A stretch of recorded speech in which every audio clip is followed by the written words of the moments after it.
Bonjour tout le monde, j'espère que vous allez bien. J'espère que vous passez une bonne semaine. C'est déjà vendredi et nous allons lire aujourd'hui dans les premiers chapitres Futarque de Julien Lenoir et c'est disponible sur Amazon. Juste copier le lien pour le mettre dans le chat. Et voilà, qu'est-ce qu'on a comme résumé? Midgård 2058. La guerre fait rage. Les Salangors, une milice violente des barbares, a pris le contrôle du pays par les armes. Lou, Jéricho et Harpy, trois amis d'enfance, habitent Futark, un quartier enclavé de la ville de Lens, bastion de la rébellion Orjade. Désespérés par cette guerre qui n'en finit plus, ils décident pour la première fois de leur vie de quitter Futark afin de rejoindre le fort des Riveraines, lieu mythique et protégé, situé plus au nord, aux confins des montagnes lunaires. Parviendront-ils sains et saufs au bout de cette dangereuse aventure? Passionné de littérature fantastique, d'horreur et d'épouvante, Julien Lenoir nous livre avec Futark son huitième ouvrage, un roman dystopique, à la fois sombre et réel et rebelle, truffé de références culturelles et littéraires, comme McCarthy ou King.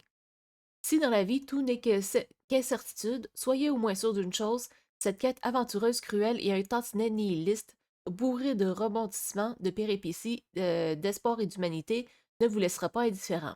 À partir de 14 ans, et c'est publié aux éditions Indigènes. Alors, l'auteur, ben, j'ai eu le privilège de recevoir de l'auteur une copie du livre. Alors, je vais lire pendant à peu près 1 heure ses premiers chapitres. J'aille sur le document en question, que je mette en mode de plein écran. Donc, qui a aussi publié Kevin et moi, Les Apaches, Cœur Noir, Le Doux Chant des Oyates, Prison de toile, 10 nouvelles sur les dangers de la cyberdépendance, La soirée du siècle, Gomme Bokori et Éphémère, qui devraient apparaître. Donc, c'est ça, c'est quand même assez récent pour Futak, disons, à partir de 14 ans. Voilà. Ce ne sont pas les rebelles qui créent les problèmes du monde, mais les problèmes du monde qui créent des rebelles.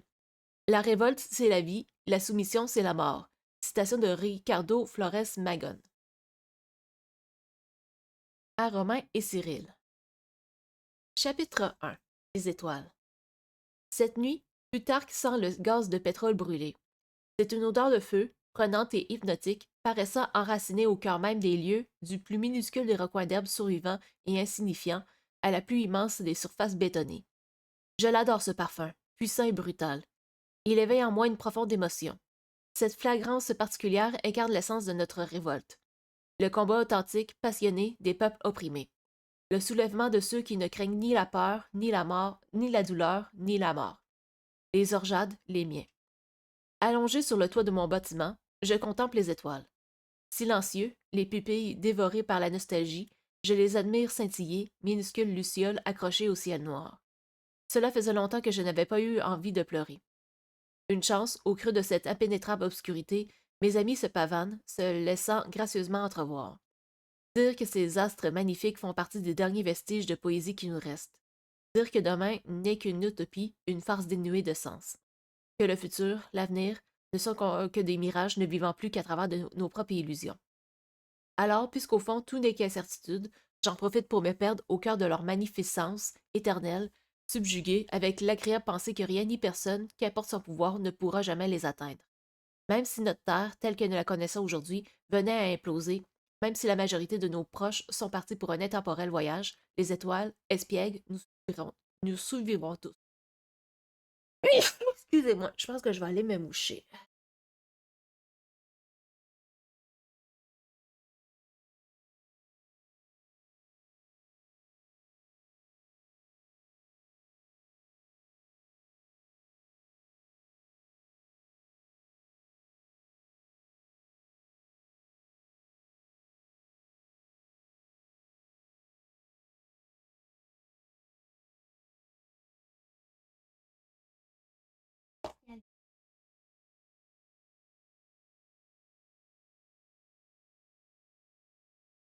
Bon, à poursuivre ma lecture. Comment de si belles choses peuvent-elles subsister lorsque notre quotidien est ainsi ravagé? En massacrant, mutilant, violant et pillant, notre espèce n'a-t-elle naturellement pas mérité cette condition dramatique? Notre pays, Midgård, qui fut jadis une contrée paisible et luxuriante, est aujourd'hui totalement dévasté et détruit. L'humanité se tord et se vautre, déchéante, et nous sommes réduits à nous battre pour un morceau de terre qui ne nous appartiendra jamais réellement. Les hommes sont si comme je les envie, mes étoiles. Elles s'en fichent bien de lutter pour survivre. Souffrir, pour elles, la notion même de souffrance n'existe guère. J'aimerais tant être des leurs, les rejoindre, voir mon âme danser et gambader, luminescente, au cœur de la nuit. Prendre à nouveau mes parents et mon frère dans mes bras, sentir leur cœur palpiter sur le mien, et briller tous ensemble au milieu de la voie lactée. Je rêve de nous revoir unis, comme avant que cette guerre nous rumine et nous recrache tous poisseux de haine. Parfois, je me dis qu'il serait totalement fou qu'un créateur bienveillant ait pu, d'un côté, donner vie à de telles splendeurs, aussi magnifiques et harmonieuses, tout en laissant froidement, d'un autre, pétrir une partie de la race humaine. Si Dieu existe et nous laisse choir ainsi, il serait juste de le nommer cruauté. Il y a forcément, quelque part ailleurs, un monde alternatif, un univers parallèle, moins violent et barbare que celui dans lequel nous vivons. Posté ici, sur ce toit, qui chaque jour se déchire un peu plus en lambeaux, je prends conscience de la difficulté de nos vies. Cette dictature terrible qui fait rage et nous oppresse. Je me rends compte que la situation nous échappe autant que la tristesse nous gagne. Et, fatalement, je sais, en mon fort intérieur, qu'il nous faudra lutter comme des acharnés si nous voulons sortir victorieux. À Futark, dénicher de la nourriture comestible et de l'eau potable est bien plus difficile que de se procurer un fusil d'assaut ou un pistolet automatique. Qui équipe la rébellion? Je n'en ai pas connaissance et, à vrai dire, je ne m'y intéresse pas. Le fait est que ces armes sont bel et bien là, plus communes et abondantes que le pain et l'eau, et tant que le sang continuera d'abreuver le sol de Midgard, des pourritures de contrebandiers vivront dans une indécence opulence. Non, une indécente opulence. Ce sont d'ailleurs bien les seuls à tirer profit de ce désastre innommable. Mélancolique, je reprends une gorgée de mon mélange. Ça m'aide à oublier. Sa sûreté me fait grimacer. Du mauvais alcool, dans une bouteille plastique de mauvaise facture, acheté au prix fort à Bazar, le principal négociant du quartier. Ce breuvage que j'affectionne tant, particulièrement corsé, nous l'appelons la diode. Il me tue progressivement. Doucement, il me dévaste foie et oesophage, m'emporte et m'abîme vers un long et douloureux suicide. Chaque lampée de cet immonde nectar me bousille l'intérieur et me ronge comme le plus corrosif des acides. Ce que j'aime dans ce geste autodestructeur, c'est de ressentir l'âpreté de ce feu liquide me parcourir, descendre le long de ma trachée, bousculer mes papilles, bouleverser mon esprit jusqu'à encombrer mes pensées. Plus que jamais, j'ai besoin de boire pour me sentir vivant, boire pour fuir cette vie. Chaque fois que je m'enivre, dès que possible, je rends hommage à nos morts. Et je les imagine rire avec moi, de l'autre côté, loin de cet enfant quotidien, de ce lahar au cœur duquel nous nous débattons et voguons à l'aveugle, sans bouée ni canot de sauvetage. Une ultime gorgée, la tristesse m'étreint, m'enveloppe comme l'intérieur soyeux d'un écrin. La douceur de mon enfance me rattrape. Les souvenirs me saisissent comme des mains aux chevilles. Flash. Le parfum aux notes de fleurs d'oranger de ma mère, si belles les joyeux éclats de rire de mon frère, Alec, la voix de tonnerre de mon père, Gorme. Frisson. Bribes d'instants ensevelis. Rêve égaré. Ceux que j'aimais le plus au monde ont déjà rejoint les étoiles, et ce soir, au creux du ciel d'encre, ce sont désormais leurs visages qui se dessinent devant moi. Il ne faut pas que je me laisse submerger, sinon je risque encore de m'effondrer. Impossible. Les Orjades n'ont pas le droit d'être faibles.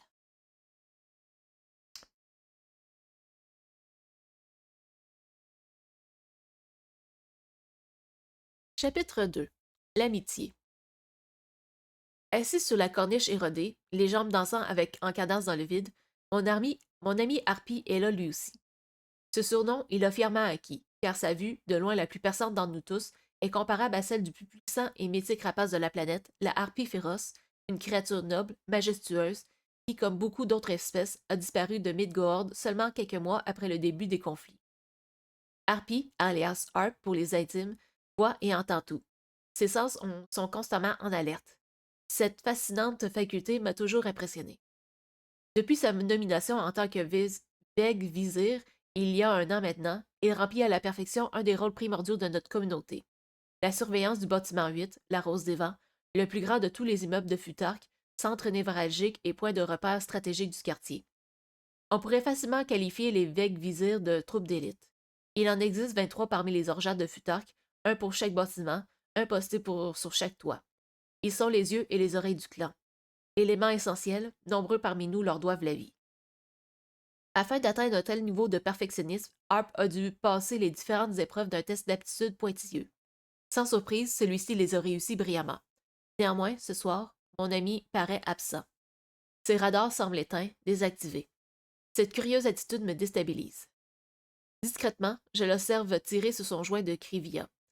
Et Krivia, c'est marqué en dessous, dans la note en bas, drogue artisanale s'étant substituée à la marijuana, mélange de noix de muscade écrasées et de Salvia divinatorum. Plusieurs parfums et variétés sont disponibles. Toussant un peu, les yeux clos, il lance vers le firmament de petits ronds de fumée blanche. Est-ce que lui aussi se pose des questions existentielles en observant les étoiles?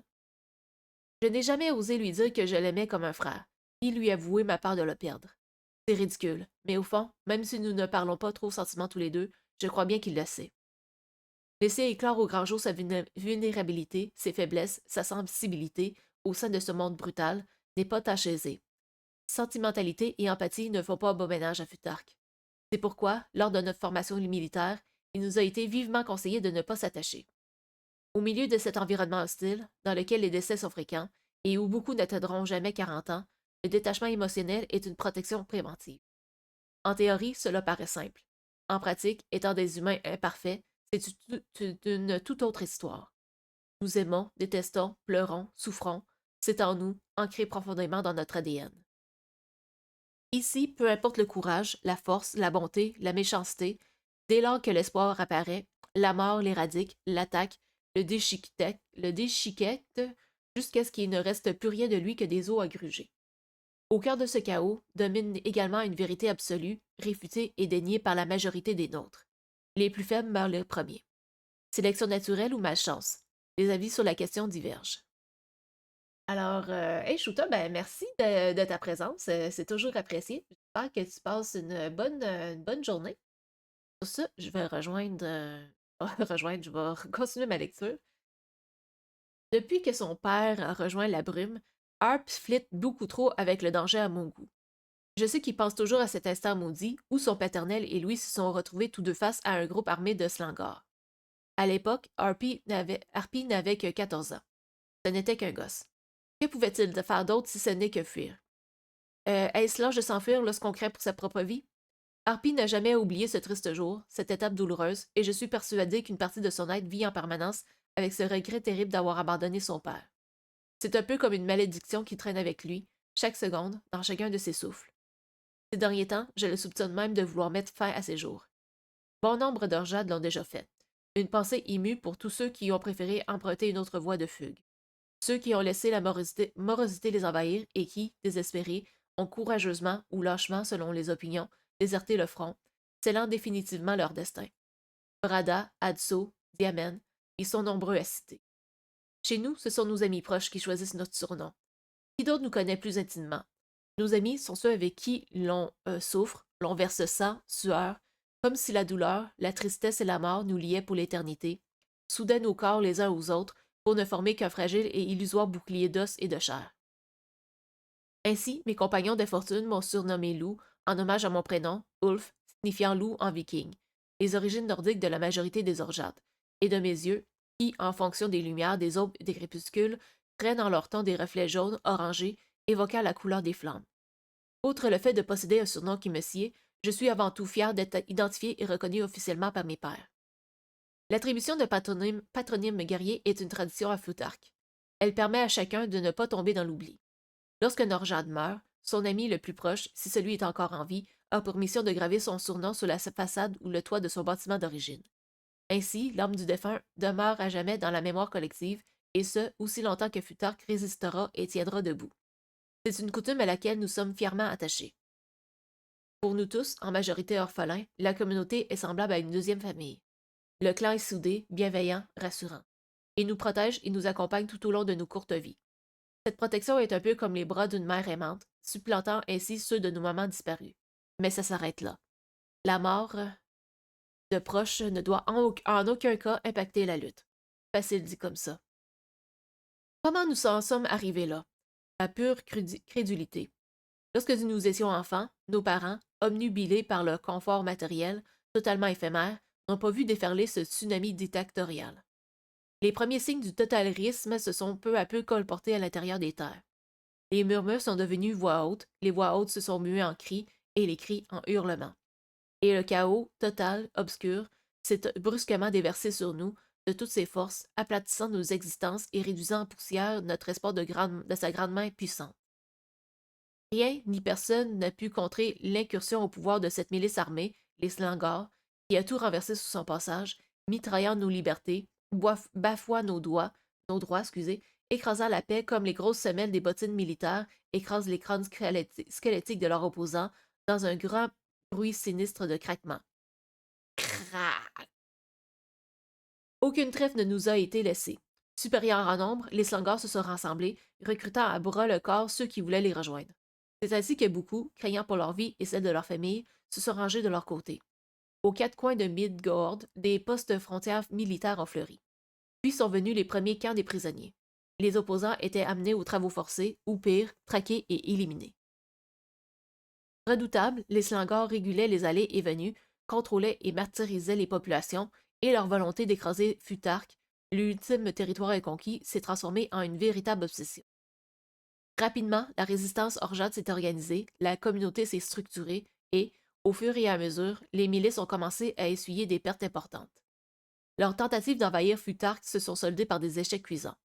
De l'année 2043 jusqu'à ces jours sombres de 2058, nos pères, mères, oncles, frères, sœurs ont toujours lutté, subi, afin que nous puissions conserver ce qui nous appartenait de droit. Ce quartier est notre terre, notre propriété. Certes, la violence est déchaînée à outrance. Le sang a coulé en torrent. Maintes fois, le bitume de Futark est devenu écarlate. Maintes fois, j'ai vu souffrir et mourir les miens. Nombreux sont tombés. Mais, vaillants, nous avons naturellement repris le flambeau de nos aînés grâce à une solidarité sans faille et au travail exceptionnel des Veig Vizirs. À grand renfort de courage et de persévérance, Plutarque la Grande tient bon. Il y a 2 mois, lors d'une terrible offensive menée par les milices, Harpy m'a sauvé la vie. Sans la moindre hésitation, il a sauté sur mon assaillant, un énorme colosse ayant pris l'avantage sur moi, et l'a poignardé en plein coup, lui transperçant la gorge d'une seule traite. Lorsque j'ai vu mon ami me regarder, le visage couvert de sang, j'ai su cette nuit-là que je lui serais éternellement redevable.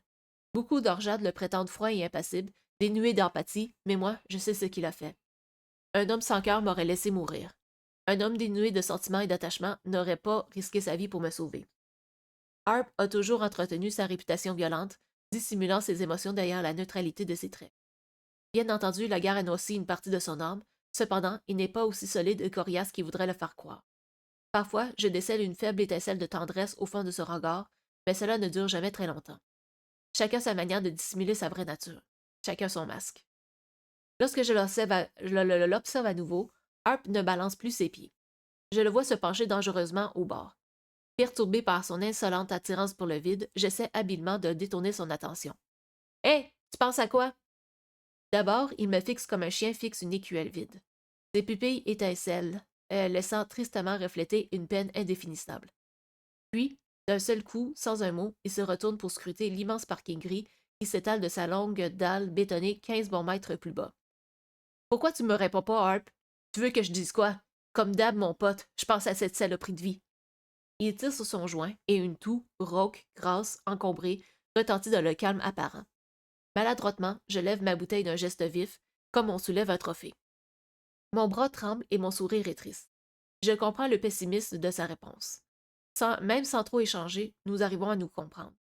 Le résultat d'avoir grandi ensemble au milieu de cet ensemble de bâtiments. Ensemble. Quelle magnifique absurdité.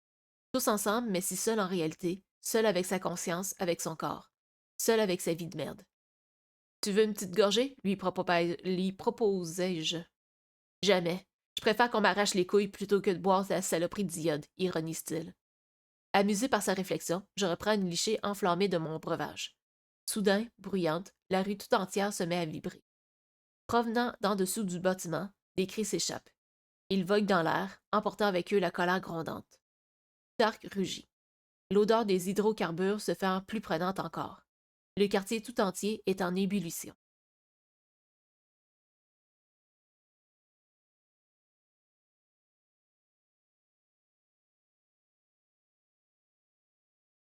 Chapitre 3. La rumeur. D'abord, des éclats de voix retentissent. S'ensuivent des coups de feu. Une multitude. Je ne les compte plus. Ils claquent, percutant les façades, rebondissant en écho, fusillant l'instant. Ces satanés tirs ne cesseront donc jamais. Depuis tout gosse, ces bruits font partie intégrante de mon quotidien, comme une mélodie mortifère dont les acouphènes lancinants martèlent en permanence mon esprit. Ensuite, le calme plat revient. Un silence écrasant. Tout s'évanouit. Plus tard que s'apaise. Pour combien de temps? Excusez-moi. Dans un graissement métallique, la lourde porte blindée menant au toit s'entrebâille. Excusez. Peut-être bu un petit peu trop vite. Harp l'a entendu. À l'affût, ses traits se durcissent. Il est déjà prêt à engager le combat. Prudemment, je glisse la main sur mon pistolet automatique. Le chargeur est plein. L'acier glacial de mon arme se répand sur mes doigts tremblants. Jamais encore nos ennemis ne sont parvenus à grimper jusqu'ici. Soucieux, je maintiens la porte en joue. Si un slangor la passe, je tire. Bang! Une balle logée entre les deux yeux, sans sommation ni avertissement. Voilà les consignes. Hugin, l'oiseau, notre chef instructeur, nous les a assez rabâchés lors de nos séances d'entraînement. Avec les slangors, il n'existe aucune négociation possible. Dès que vous pouvez, tirez-leur dessus en visant la tête ou le cœur.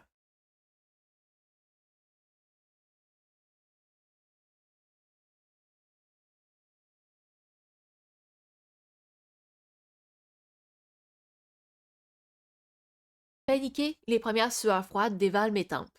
S'échappant doucement de la mince embrasure, une silhouette familière apparaît, bras levés. C'est Jéricho. Reconnaissable par mes sangs, il s'avance vers nous, au creux de l'obscurité qui l'enveloppe, passant instantanément de l'ombre à la lumière lunaire. Ce dernier siffle l'hymne des orgeades avec arrogance. Je baisse aussitôt mon arme. Mes palpitations se régulent. J'étais prêt à tirer. Il y a encore eu du grabuge ce soir, les gars, soupire-t-il, tout en s'adressant à nous, essoufflé. Putain, pourquoi t'as pas fait le code? On a failli te buter, sale fou, fulmine Harpy. Fallait pas hésiter. J'aurais enfin pu me reposer comme ça, s'amuse Jericho. Et puis, désolé, Harp, mais ton code, ça fait longtemps que je l'ai zappé. La crivia me bute les neurones, mon pote. Tu connais bien ça, toi aussi, hein, Toxico? Fier de son effronterie, Jericho rit à gorge déployée. C'est un rire clair, sincère. À la manière dont il respire, je remarque qu'il a encore du mal à reprendre son souffle. La bataille a dû être rude. Les lueurs blanches de la lune éclairent fragilement ses pupilles. Celles-ci semblent onduler, donnant l'impression que des flamèches les encerclent. Son regard est profond, étrangement intense. Au lieu de jacasser, t'es sûr que personne ne t'a suivi? L'enchaîne Harpy d'un ton ferme. Ouais, t'inquiète, arrête de flipper. Flipper? Non. Harp ne flippe pas, je le connais trop pour savoir que ce terme n'est pas approprié. Il est simplement méfiant, et au vu des circonstances, sa réaction n'a rien d'anormal. Sans méfiance, la mort s'immiscerait plus rapidement que prévu jusqu'à nous, et nous saisirait les jambes, nous entraînant avec elle au fond de l'abîme, là où s'entassent bon nombre de nos défunts amis qui, eux, ne se méfiaient pas assez. On t'a pas vu à Lago, m'interroge Jericho. On avait besoin de monde tout à l'heure. C'était grave tendu, j'étais à 2 doigts de crever. T'as oublié qu'Hugin nous a demandé de faire le guet? Mon excuse est ridicule. Mes deux amis savent tout comme moi que rien ne justifie ma présence sous le toit. Arrête tes bobards. Il a missionné Harpy, pas toi. Toi, t'as rien à foutre ici, tu le sais. T'es pas Vizir. Ta place est sur le terrain avec nous. Sa voix est teintée de reproches. Que répondre? Cela faisait plusieurs soirs de suite que je me planque sur la rose des vents, fuyant lâchement les combats, comme un vieux soldat ayant goûté aux atrocités du champ de bataille, et désirant plus que tout s'en éloigner. Je te dis ça parce que d'habitude, tu es toujours en bas. Je suis pas le seul à avoir remarqué, tu sais. Un bout d'un moment, ça va jacter. L'oiseau va venir te chercher par la peau du cul. Rappelle-toi la chatte orgeade. Les lâches n'ont pas leur place à Futark. T'es sérieux quand tu me traites de lâche? C'est juste que j'ai pas envie de mourir, babutai-je, blessé dans mon ego. Et puis, merde, fous-moi la paix. Je vois pas pourquoi je devrais me justifier. Alors que Jericho s'apprête à répliquer, Harp vole à mon secours, prenant ma défense, bec et ongle, comme un père défendrait son fils. Ce côté paternaliste, subprotecteur, me dérange un peu, mais je le laisse pourtant faire. Son aide n'est pas trop. Ferme-la, lui lance-t-il. De toute manière, on va tous crever. On retarde juste l'échéance. Ce n'est juste qu'une question de temps. Ouais, mais je vous rappelle qu'on a aussi prêté serment à la communauté. On se doit de défendre Futak. On le sait, ça. Arrête ton cinéma. Laisse-le tranquille. Il mérite bien. D'ailleurs, tu devrais faire pareil toi aussi. Tu serais moins con. Énervé, Harp tire à nouveau puissamment sur son joint. Le bout rougit et crépite. La crivia dégage un agréable parfum fruité. Durant un court instant, le parfum couvre même l'odeur tenace du GPL. Quelques secondes après, une épaisse fumée, blanchâtre dégringole en cascade de sa bouche, suivie d'une quinte de tout grasse qui ne semble plus vouloir s'arrêter. En l'entendant tousser de la sorte, j'ai l'impression qu'une autre guerre, plus interne et personnelle, s'est pour lui déjà engagée.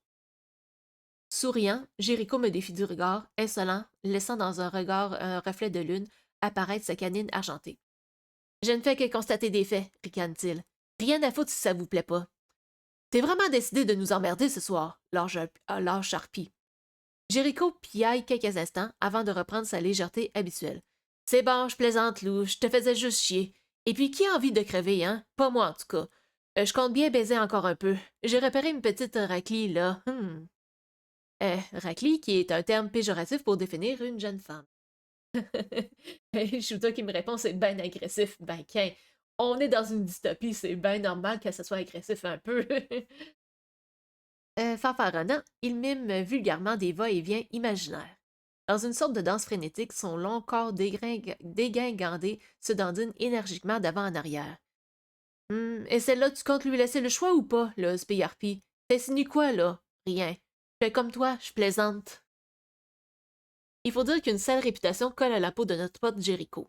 Selon la rumeur, celui-ci ne se soucierait guère du consentement et forcerait, d'après les raconteurs, les filles à avoir des rapports sexuels avec lui.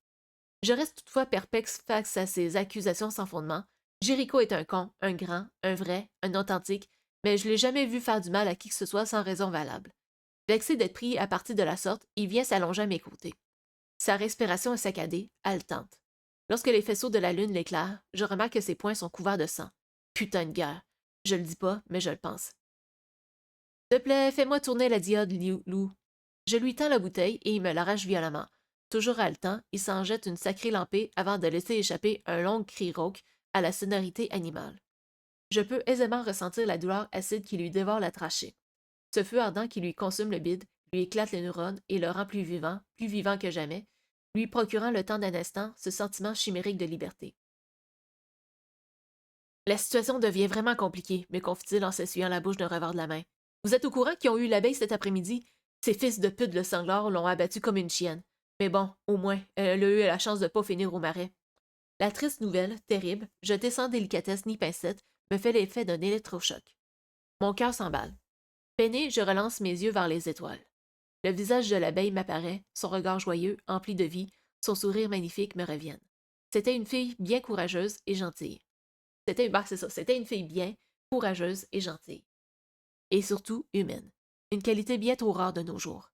Pour moi, la disparition de l'abeille est une perte majeure. Je l'ai appréciée énormément. Plus que ça, je m'y étais attaché. Ce genre de sentiment ne se contrôle pas. C'est stupide de réfléchir ainsi, mais je suis tout de même soulagée qu'elle soit morte ici, chez elle, échappant au supplice des marais de Dim. Car là-bas, quelque part entre le poste frontière du Goulet et celui du Bréau, un slangor répondant au nord de la bouche prend un malin plaisir à faire subir les pires atrocités aux ennemis des milices. Dim est un lieu de torture, connu et redouté. Un endroit si horrible, si malsain qu'à côté, la mort elle-même est une douce délivrance. Le père d'Arp et mon ami Alec et mon frère Alec y sont tous deux décédés. Quiconque visite un jour ces marais maudits n'en reviennent jamais. Telle est la réalité implacable de Dim.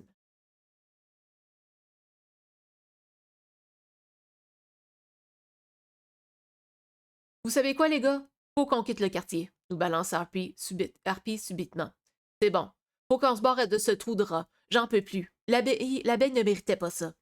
Sa phrase, brute, décochée aussi rapidement qu'une flèche, file dans l'air et vient littéralement me transpercer. Décidément malmené, je sens à nouveau mon pauvre petit palpitant cogné contre ma poitrine. Impression d'étouffement. Pourquoi Harp nous parle-t-il de s'enfuir? Ce genre de réflexion ne lui ressemble pas. L'évêque vizirs sont sommés de rester défendre Futark et rien, excepté la mort, ne peut rompre leur serment. Ouais, c'est ça. À l'extérieur, c'est encore pire qu'ici, la palgue aussitôt Jéricho. Dis pas n'importe quoi. Ferme-la, toi. Toi en partie responsable. Tu devrais. Brusquement, Harp se tait, captivé par les lueurs orangées qui éclairent sporadiquement le ciel noir. L'échange houleux qui s'amorçait entre eux se met en veille. Mon cœur bat toujours la chamade. Je pense à ces mots, cette volonté de fuir, comme la révélation de secrets bien gardés, dissimulés tout au fond d'un tiroir poussiéreux. Pourquoi devrions-nous partir de Futark? Dans ces années riches et florissantes, cet enchevêtrement de longs édifices gris ressemblant tous aujourd'hui trait pour trait à des hôpitaux délabrés, découpés en plusieurs immeubles boutonnés de minuscules fenêtres rectangulaires, composait une jolie résidence familiale, paisible et agréable, entourée d'immenses espaces verts aux gazons magnifiquement entretenus. Les petits gens, issus des classes populaires comme mes parents, ceux d'Harpy et de Jéricho, logeaient au cœur de la ville nouvelle de Lens, municipalité florissante. Plutarque était une cité flambant neuve, moderne, au cœur de laquelle trônaient à l'époque sous ses façades des fresques géantes d'animaux et de fleurs colorées. J'ai encore les souvenirs de cette forte odeur de peinture chimique le jour de notre aménagement. J'avais 4 ou 5 ans. Je ne sais plus trop.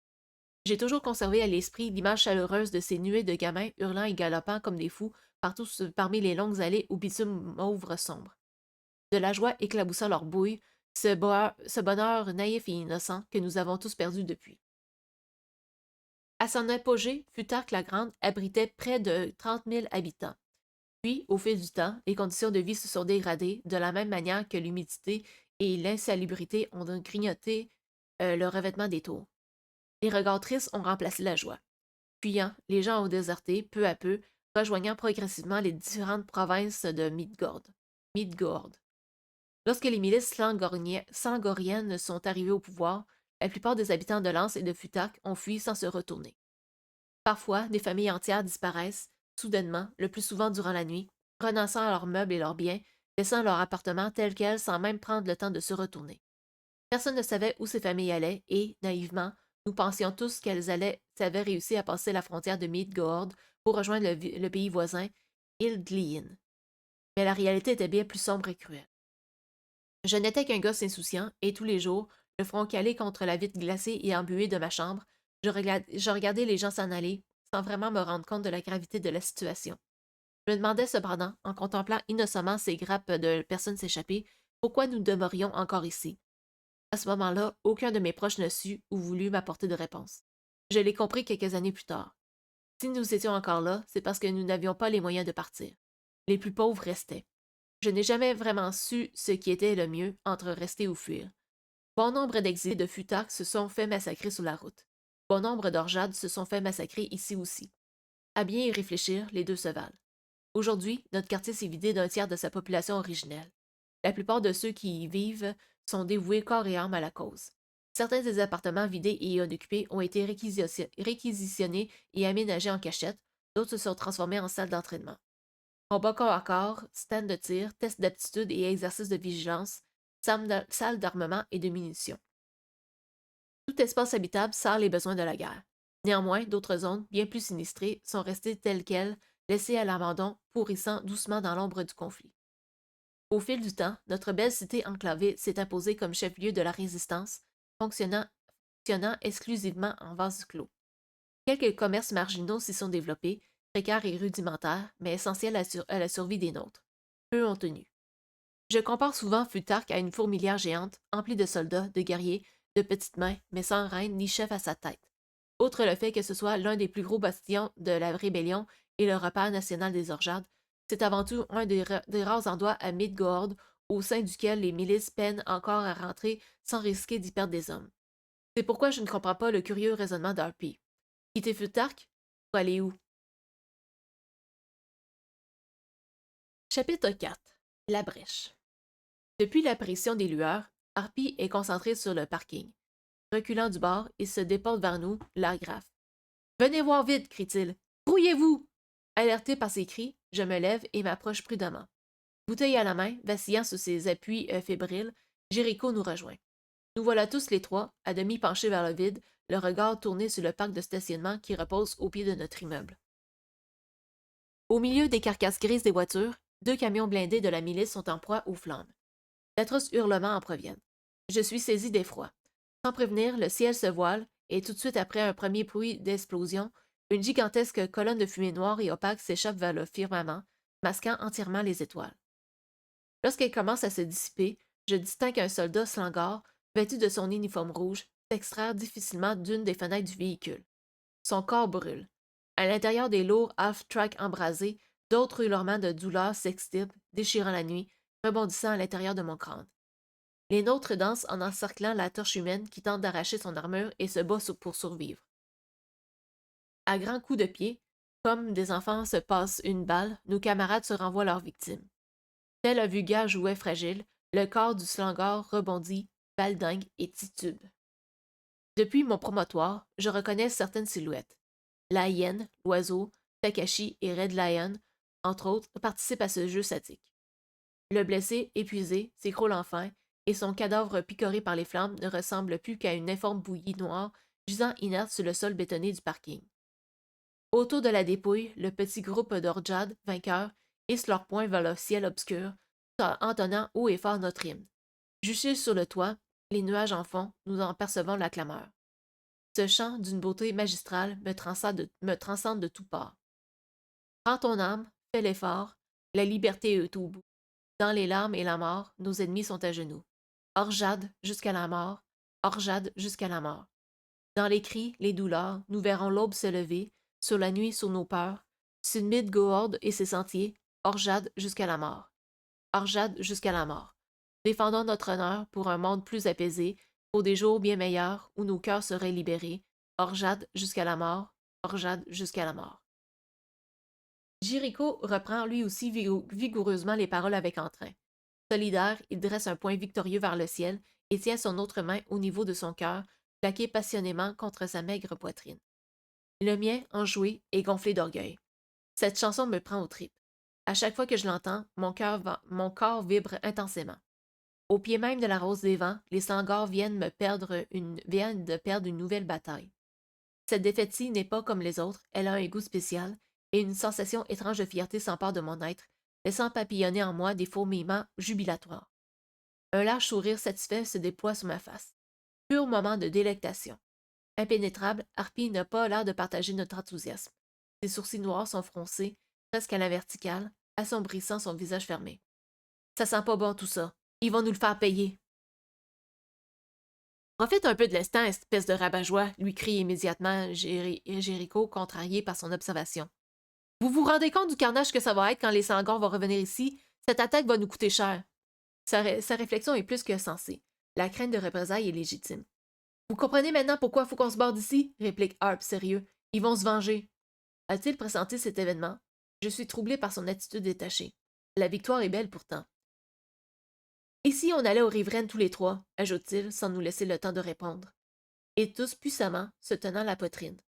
L'endroit dont il parle, le fort des riveraines, tout membre de la rébellion l'a forcément déjà entendu une fois dans sa vie. Ce serait une place forte, solidement tenue par une poignée de rebelles orjades, exilés de Lens et de Futark. Ainsi, ce retranchement perché dans les montagnes lunaires aurait vu le jour même de la guerre, renforcé par la venue d'autres clans, dont personne ne connaîtrait les noms et les origines, et constituant des alliances capables de repousser les assauts slangoriens. Unis, ces hommes et femmes auraient réussi à édifier de leurs mains une imposante forteresse nommée les Riverains, en hommage au paradis viking, et ce faisant, la conserveraient héroïquement, uniquement, grâce à leur résistance et leur courage. Une jumelle de Futark, plus grande et plus sûre. Comment y croire? Je reste dubitatif quant à son existence. Cette histoire d'unité entre les communautés ne peut être réelle. Nous avons déjà du mal à nous entendre entre jades sans nous entretuer. Pour moi, les riveraines n'est rien d'autre qu'une vieille légende inventée, une fable transmise par les anciens et reliée par nos parents afin que nous gardions espoir. Car nos chers parents, paix à leurs âmes, nous en ont tous et toutes beaucoup parlé, quand nous étions que des mômes insouciants. Je me rappelle encore les yeux des miens lorsqu'ils prononçaient ce nom. C'était comme si leurs âmes tout entières s'illuminaient d'un seul coup. Comme si, le temps d'un instant, ce nom, à lui seul, sorte de formule magique mystérieuse, suffisait à chasser les malheurs colonisant Midgård. Excusez-moi. Personne n'a jamais pu affirmer que ce fort existait réellement. Cette chimère a toujours plané au-dessus de nous. Rares sont les Orjades qui, à ma connaissance, ont tenté de le rejoindre. Le rêve d'Arp, qui est également le rêve de nombreux autres membres de notre communauté, et qui était par la même occasion celui de mon défunt père, me tire un sourire compatissant. Il ressemble à un enfant, naïf, découvrant avec entrain des cadeaux emballés. Bon, admettons qu'on veuille partir. Tu comptes y aller comment aux riveraines? Elle interroge alors Jéricho, perplexe. Je suis surpris par ces mots. Quelque chose dans le regard de Jéricho a laissé place au doute. Harpy l'a vu et, aussitôt, profite de cette brèche pour s'y engouffrer. La vieille touriste de mon père doit toujours être planquée dans un des box vers le centre commercial, à 10 km d'ici.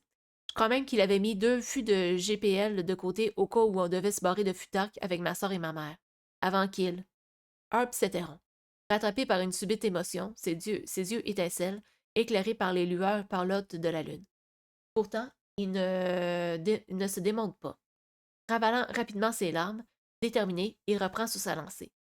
Si personne ne l'a volé, on a peut-être une chance. Quoi qu'il en soit, même jusqu'au box, ça n'aura rien d'une promesse de santé. C'est à vous de voir, les gars. J'aimerais tant que tout ce qu'il dit soit vrai, que l'ancienne voiture de son paternel se trouve réellement là-bas, attendant sagement notre venue, avec les fûts de GPL rappelés à rabord et entreposés à ses côtés. Ce serait tellement fou, irréel.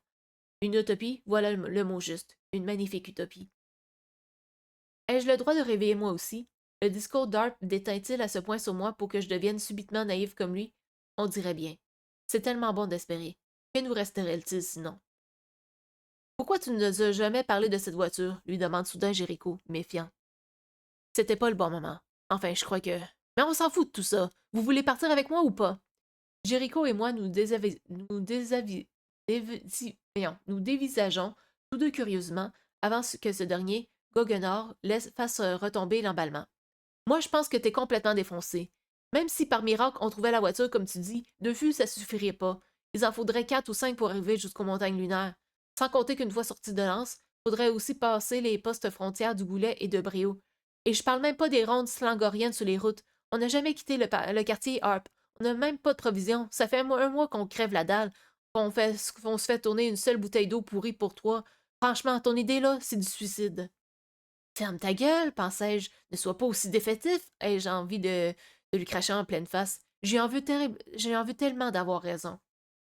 Jéricho a toujours été cynique, néanmoins, son argumentation est loin d'être dénuée de sens. Cela m'ennuie beaucoup, et plus encore dans un moment tel que celui-ci. Harpy offre un échappatoire à nos vies misérables, et que faisons-nous? Nous la rejetons comme des imbéciles. Personne jusqu'à présent n'avait jamais eu le courage de proposer telle alternative, et, sans soutien de notre part, sa proposition risque de s'évaporer aussi rapidement que ces ronds de fumée qu'il apprécie tant recracher. À fond dans son délire, Harpy ne semble aucunement troublé par ses arguments avancés. Il campe sur ses positions, défendant son avis comme un crève-la-faim défendrait son bout de viande, griffes acérées et canines sorties. Si on trouve pas la caisse, on aura encore la possibilité d'aller voir l'émir. J'y suis allé avec mon père, il y a quelques années. Ces hommes possèdent un campement souterrain dans la forêt des oubliés, juste avant les marais. Mais si ça se trouve, ils ont bougé depuis, ou peut-être même bien qu'ils sont tous morts. C'est un risque à prendre. L'émir est littéralement le genre d'homme puissant que personne ici-bas ne souhaite avoir comme ennemi. Nous ne savons pas vraiment dans quel camp il se trouve et, à vrai dire, il a la sulfureuse réputation d'être l'allié de tout le monde. Il traite tous ceux qui possèdent des nouvelles, c'est-à-dire la monnaie de Midgard, et, par conséquent, considère ceux et celles qui peuvent le payer comme de potentiels amis. Paraît même qu'il négocierait avec les Sangors. Mais encore une fois, ces paroles rapportées ne sont que des rumeurs infondées, des bruits de couloir traînant dans les sombres allées de Futa. Mis à part ça, je ne sais pas grand-chose sur ce type. Je ne l'ai même jamais vu, je ne sais à quoi il ressemble. T'es complètement cinglé, Harp, tempête Jéricho. Moi, je vais me rouler un joint, ça me fera oublier tes conneries. Lâche l'affaire. On est condamné à crever ici, faut se faire une raison. Passe-moi plutôt la crivia. Paraissant inconvaincu, Harpy n'en démord pas. Moi, je suis sûr qu'on peut y arriver, les gars. Pour la bouffe, il me reste une bouteille d'eau recyclée et 2 paquets de gâteaux que j'avais planqués, pour les grandes occasions. On peut au moins essayer d'aller jusqu'à l'ancien box, il n'est pas très loin. Et pour le reste, on avisera en chemin, si tout se passe bien. On aura la possibilité de faire demi-tour si ça part en vrille sur la route. Vous en pensez quoi? Un long soupir s'échappe. La discussion tourne en rond. Chacun garde son opinion. En les regardant débattre tous les deux, s'agitant comme des enfants, moi qui tiens le rôle de simple spectateur, un sentiment d'exclusion m'envahit. Il faut que je donne mon avis moi aussi. Après tout, je fais partie du groupe. Jerry a raison, hésitai-je enfin, timidement. En vrai, on sait rien sur cet endroit. Ce serait idiot de partir alors que nous sommes déjà en sécurité. Le visage d'Harpy change. Mes mots l'irritent, je le sens. Son expression déroutante me déstabilise. M'en veut-il de le contredire? Me prend-il pour un traître? S'attendait-il à ce que je lui apporte mon soutien? Énervé, Harp inspire puissamment. De quelle sécurité tu me parles, Lou? Regarde le quartier. Justement, c'est parce que tout le monde pense comme vous que personne ne se barre jamais d'ici. On stagne car on a peur du changement et on est coincé comme des rats parce qu'aucun Orjad n'a les couilles de s'enfuir de Futark. C'est juste la peur qui nous retient. Vous ne le voyez donc pas? La passion embrase ses pupilles. J'ai l'impression de voir Gorm se tenir debout devant moi. Quelquefois, les attitudes et expressions d'Harpy me rappellent celles de mon père. Remarquant qu'aucun de nous ne répond, Harp s'énerve de plus belle. Sa colère enfle et ses mots tranchants qu'il nous distribue se transforment en lames de rasoir, prêtes à découper et tailler en pièces chacun de nos arguments. Et puis, merde, les gars, ça nous coûte quoi d'essayer, hein? Dites-moi! Depuis qu'on est gamin, on n'a jamais quitté ce quartier pourri. On ne gagnera jamais si on reste là à attendre que les slangars viennent nous massacrer. Regardez ce qu'ils nous font! Regardez l'abeille! La meuf la plus gentille du monde! Est-ce qu'elle avait mérité ça? Hein, Lou? T'appelles ça une vie? Et toi, Géry, tu crois pas que c'est la bonne solution après tout ce que t'as fait? Ce dernier, silencieux, baisse la tête. Se laisse-t-il déjà convaincre? Je dois absolument répondre à Harp. Ce n'est pas un affront, juste mon ressenti sincère. Harp, tu sais que je te respecte et combien je t'admire, mais je rejoins Jéricho. Si on part de Futark, on va se retrouver à découvert, et on n'aura plus la protection de la communauté. On risque gros. Si t'avais lu un peu Richard Bach ou Sartre, entre autres, tu comprendrais mieux ma réflexion, mais on a envie de partir. Sa pique fait mouche. Je me sens stupide, inculte. J'ai appris à lire étant petit, mais je n'ai jamais ouvert un bouquin de toute ma courte vie. Comment aurais-je pu trouver le temps et surtout la volonté? Les slangars ont définitivement banni la lecture, détruisant et brûlant toutes les anciennes bibliothèques de Midgard. Ne demeure que quelques ouvrages interdits, trop anciens et déchirés, vendus au marché noir à prix d'or comme de rares reliques du passé. Personne ici n'a les moyens de s'en procurer, et personne n'a envie de prendre des risques pour un loisir aussi chronophage. La littérature ne fait clairement pas partie des priorités. Tout ce qui n'est pas au service de la guerre est considéré comme une perte de temps. La mine désavouée, Harp se replie sur lui-même, ses paupières tremblent avant de se clore un instant. Son corps vacille légèrement en arrière. Il s'approche du bord et scrute volontairement le vide. Va-t-il sauter? Le temps d'un instant, j'imagine cette éventualité. Je vois Harpy enjamber la corniche, puis disparaître sous mes yeux, et moi, courir à m'en déchirer la poitrine au bord. L'image de son corps jeté en bas, étalé de tout son long, tel un pantin désarticulé sur le bitume sale, m'apparaît. Je vous force pas à me suivre, murmure-t-il. Faites comme vous voulez en tout cas. Dès demain, je me casse. Avec ou sans vous, c'est décidé. Faut pas que tu le prennes comme ça, Harp. J'essayais juste de. Ne vous faites pas trop d'illusions, m'interrompt-il. Un jour ou l'autre, le quartier passera aux mains de l'ennemi. Et là, je peux vous assurer que vous regretterez votre choix. Ce sera peut-être dans un mois, dans un an, ou même deux, mais une chose est certaine, ça arrivera. Harpy baisse la tête. Il paraît fatigué d'essayer de nous convaincre. Vous en avez pas marre d'être des lâches? De ne pas avoir l'impression de vivre réellement? C'est comme si on était des animaux, prisonniers de ce quotidien. J'en peux plus de tout ça. Je veux voir autre chose de ces tours qui me rendent aigri et me donnent envie de me mettre une balle dans la tête. Brusquement, sa voix s'affole et s'étrangle, devient presque schizophrénique. Son visage n'est plus le même, comme si un masque de tristesse le recouvrait. Ses pupilles semblent noircir, envahies par d'une certaine affliction. D'un œil certain, Harpy contemple le ciel. Entre ses doigts crépissés, son joint de crivia est en train d'agoniser. Vif, il se tourne à nouveau vers nous. Les veines de son front battent au rythme rapide de son cœur et semblent vouloir transpercer sa peau. Vos parents, mes parents, tout le monde crève à Futark. Vous êtes aveugle ou quoi? J'ai besoin de croire encore quelque chose, vu que même Dieu nous a abandonnés, bégaye-t-il de puissance. Dieu existe, sourit Jéricho, le sarcasme au coin de la lèvre. En ce moment, je suis même sûr que ce petit bâtard est en train de se marier en nous voyant nous prendre la tête. Si ça se trouve, c'est lui qui t'a foutu cette idée de merde dans le crâne.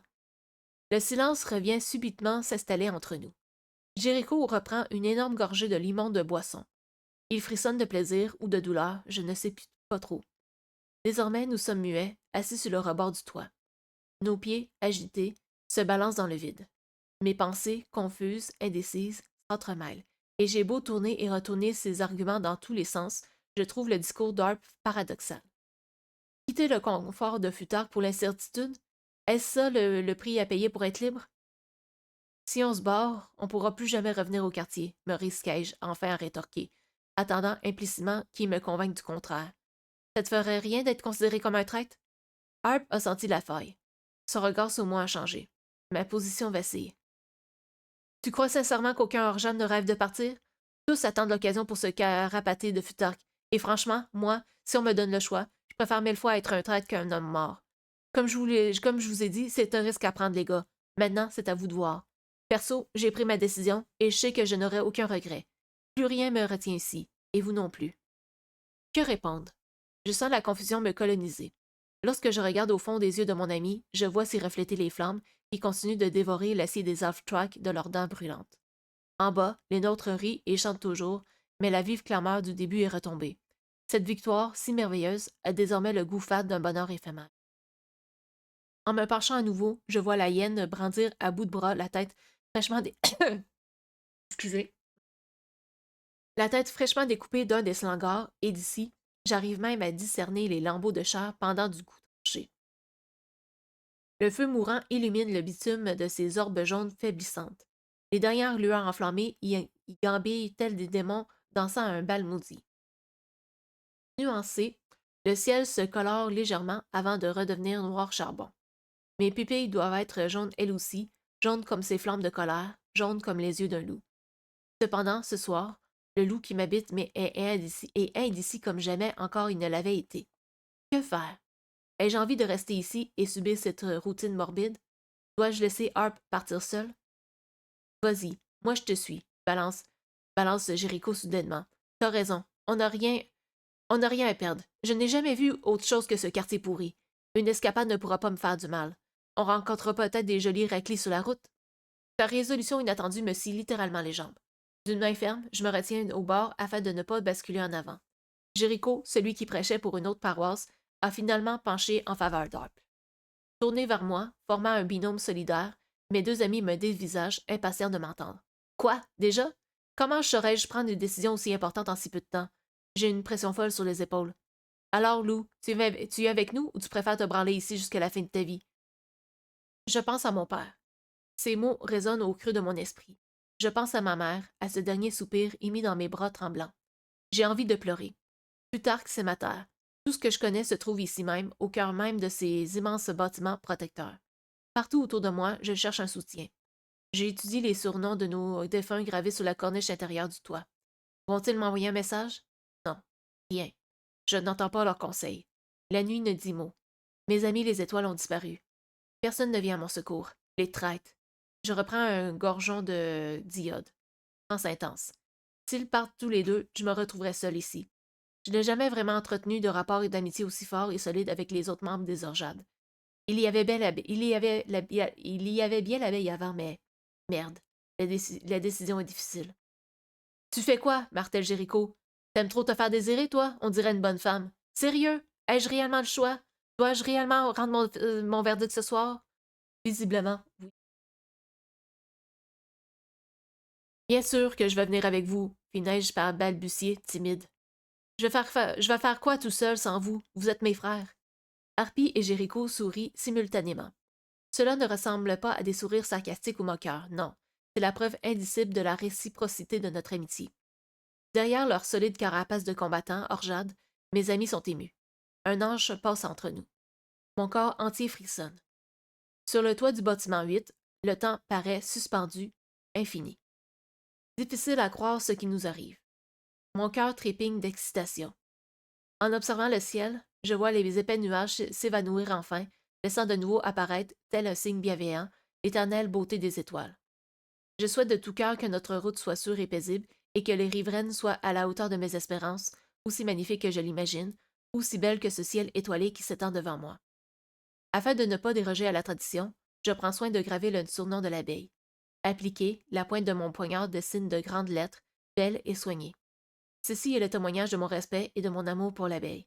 Pour moi, il était inconcevable de partir sans honorer sa mémoire. Dans quelques heures, je lui ferai mes adieux.